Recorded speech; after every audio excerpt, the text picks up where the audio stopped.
How much does fame and fortune cost? That's a question that ate me for years, and a question that I unfortunately found the answer to.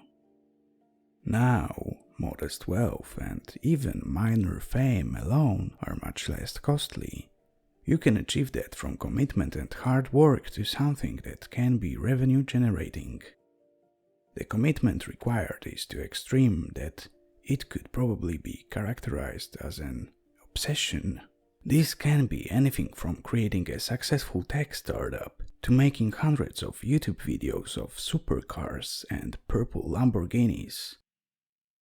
The problem is that even modest wealth costs years and years of hard work and commitment. If simple wealth is what you want, I implore you to take that road. Don't make my mistake. Years of hard work and sacrifice for modest wealth wasn't good enough for me. No, I had a gluttonous desire of two things, fame and fortune, but I wanted it the easy way. I had not the fixation nor the drive to spend years developing a local business or next generation startup. I wanted the quick way to instant success. I heard rumors and legends about how anybody could get it, so I set off to find it. Honestly, it wasn't difficult for me. She can sense it. She knows if you are desperate enough that you would undergo incomprehensible atrocities in order to achieve it. I vividly remember the night that I sold my soul. No, it's not a myth. The devil is real. I didn't even need to find her. She found me. My soul must have reeked of desperation. She came to me at the bar, while I enviously gazed from the corner at beautiful women flocking towards the handsome man who wore expensive clothing and showed off an impressive Jaguar key fob. I never saw her walk into the bar or even make her way toward my lonesome corner. I turned my head and there she was, the most beautiful woman I have ever seen. The red lights of the bar reflected off her luscious black hair and dark grey eyes. I scrambled for some sort of pickup line, but before any words could make their way to my lips, she leaned in, teasingly putting her lips just centimeters from mine. "I know what you desire," she whispered, stroking my cheek with her soft fingers. "I know your dreams, and I can give it all to you. I can give you everything." With only a slight pause, I closed the gap.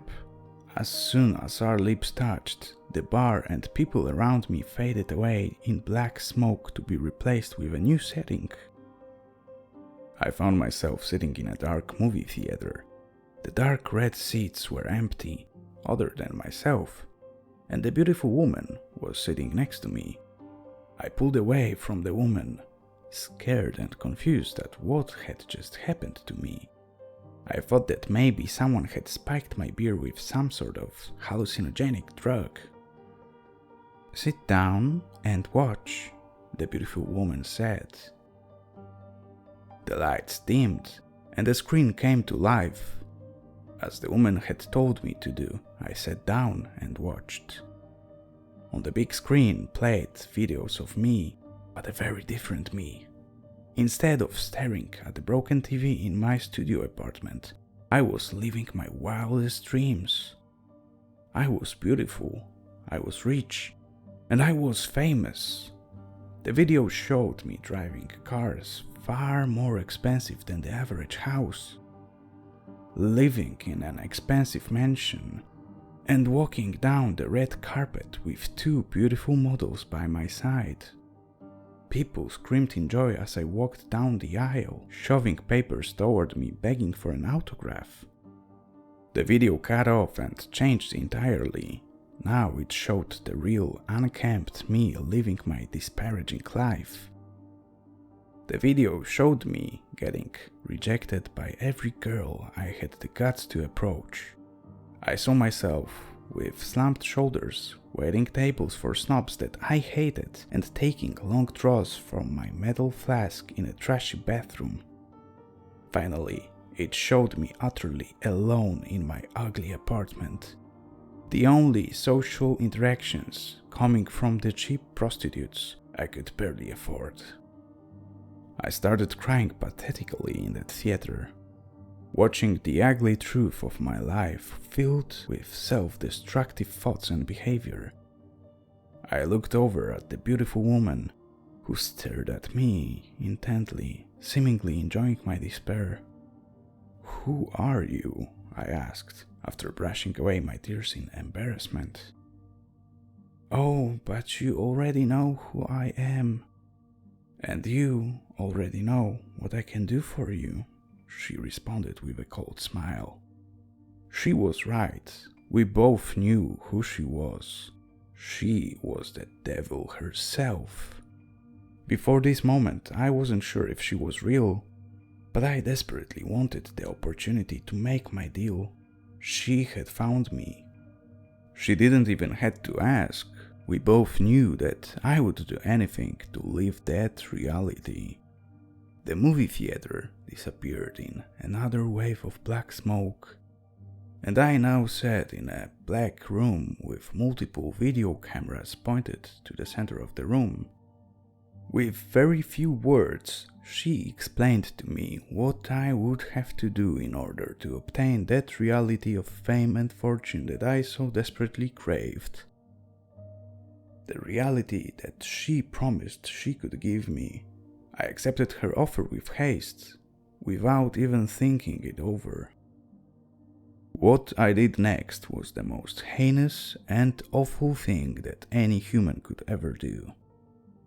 My actions were so terrible that I will not speak of it ever. I can't explain the shame I feel every day knowing what I did and who I selfishly hurt. The very fact that I wanted easy fame and fortune so badly that I willingly committed these atrocities that so few would ever do, proves that I am a true monster. I wish I could say that I was forced to do it, but that's not true. I had a choice. I could have walked away right then and gone back to my meager life with a new resolution to work hard for success.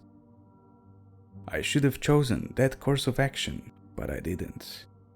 Instead, I used my last moment of free will to choose to do horrible things for my promised fame and fortune. She watched every last moment with a smile on her face. After I was done, she placed a large piece of brown parchment on a small black table. It was the contract. Next to the contract lay a black knife. I should have read the contract, but I didn't. As directed, I eagerly sliced my hand and let my blood pour onto the contract. The deal was done, and the sale was complete. The devil rolled up the contract with a smile on her face, and again the scene faded away in black mist.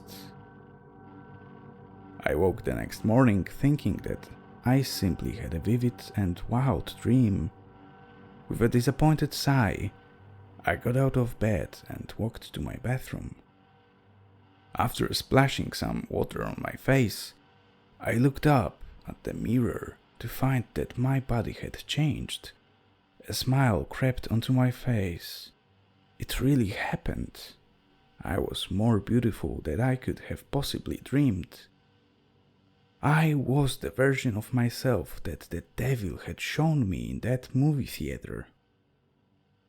I picked up my phone to find that I had a voicemail from the man I now know as my agent.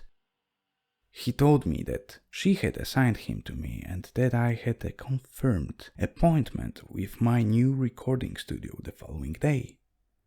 Per his directions, I found my first-class plane ticket on my dining table next to a brand new designer watch. An expensive, freshly tailored suit waited for me in my closet. A suitcase set by the door filled with designer clothing that I would never have been able to afford on my own. I put on my suit and watch, grabbed my luggage, and left that shabby apartment and everything in it behind. A driver in a black luxury car waited for me outside to drive me to the airport. Within a few months, my record-breaking album was released, and I immediately had it all.